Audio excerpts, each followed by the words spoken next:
Jerry Krause alienated Michael Jordan. He alienated Scottie Pippen. To a degree, he alienated Horace Grant, which is why Horace Grant departed for the Orlando Magic.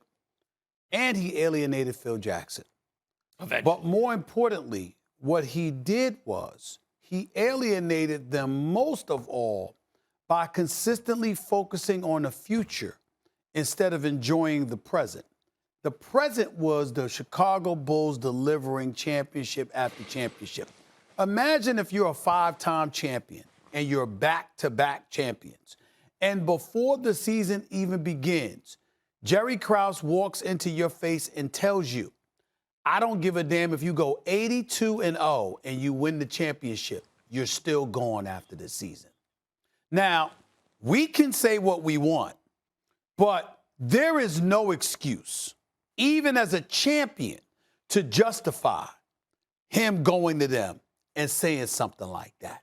Yeah. What makes it worse in Green Bay, what makes it bad in a different way in Green Bay, you haven't won anything if you're Gutekunst. You haven't won anything if you're Matt LaFleur. At least Jerry Krause was a champion saying that. They haven't won anything. A matter of fact, you would sit up there and say they might not be relevant if it were not for Aaron Rodgers. Why do I consistently bring up that Matt LaFleur was the offensive coordinator of the 27th ranked offense when he got the head coaching job? Eric Bieniemy was ranked number 1 and can't get the job. But Matt LaFleur is ranked 27th and he gets the job. Don't get me started with it. I'm in a nice mood. I won't go any further than that. I'm simply making the point. For the fair foul, that is beyond foul. Okay? All I'm saying is at the end of the day, when you look at Rodgers, I mean, I don't think the Gutekunst situation compares to Jerry Krause because, as Ryan Clark said, Jerry Krause had championships, but it was still incredibly egregious what he's done. Just the nerve of Gutekunst and Matt LaFleur and the Packers organization. You got to remember that NFC Championship game. Forget third down. Yep.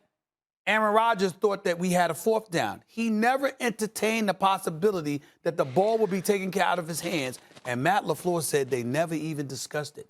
He never thought to talk to Aaron Rodgers about what was going on in his head.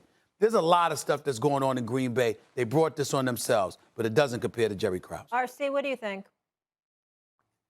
Hey guys, this is what we've missed, right? This is what. So I'm gonna give it to Stephen A. and to Max. We keep talking about Jerry Krause, right? In order to be Jerry Krause, you have to have Michael Jordan. We are all just assuming, and we are all just giving Aaron Rodgers Michael Jordan. There's no questions on that.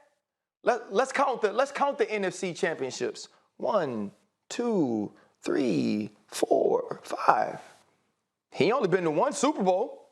Is that Michael Jordan like? Did we start to feel that when Michael Jordan got into Eastern Conference Championship Series that he was going to lose? Hell, let's excuse the Eastern Conference Championship Series, the finals.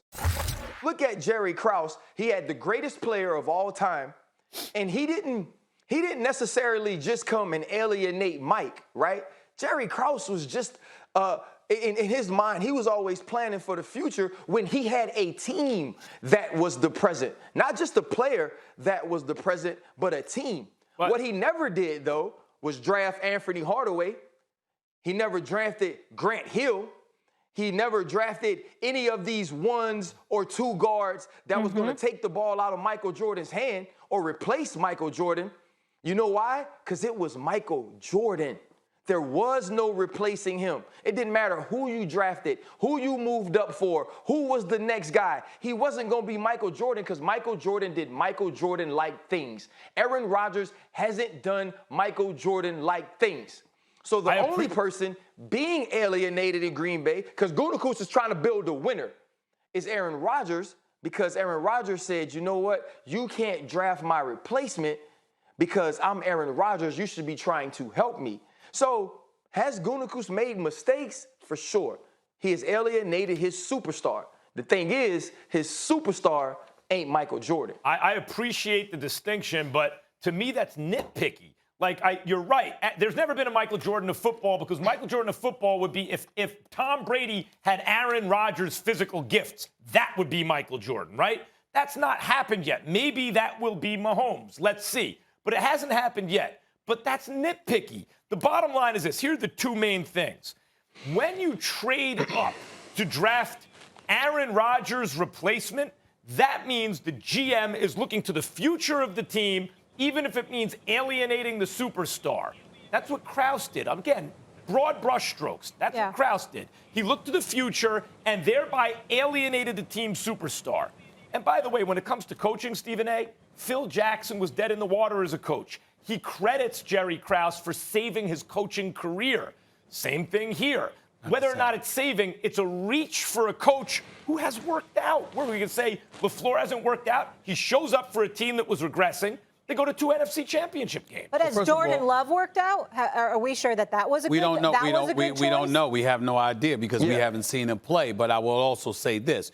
You can't talk about the hell with what Phil Jackson, I'm dead in the water. Phil Jackson's head coaching career didn't get started. He was winning championships with the Albany Patroons. And then he came on as an assistant under Doug Collins, okay? So Phil Jackson gives Jerry Krause credit because Jerry Krause took him from the CBA to make him an assistant with the NBA with the whole purpose in mind of him ultimately becoming the head coach. It's not like he went to several places, failed, and then Jerry Krause held on to him and saved him. No, he hadn't gotten started. So Jerry Krause gave him a start on the NBA level. That's the point. Gave him a start on the NBA level because even when he was winning championships in the CBA, they still didn't bring him on as head coach. But my point is when you're making a comparison, it's not going to be perfect. Thanks for watching ESPN on YouTube. For live streaming sports and premium content, subscribe to ESPN+.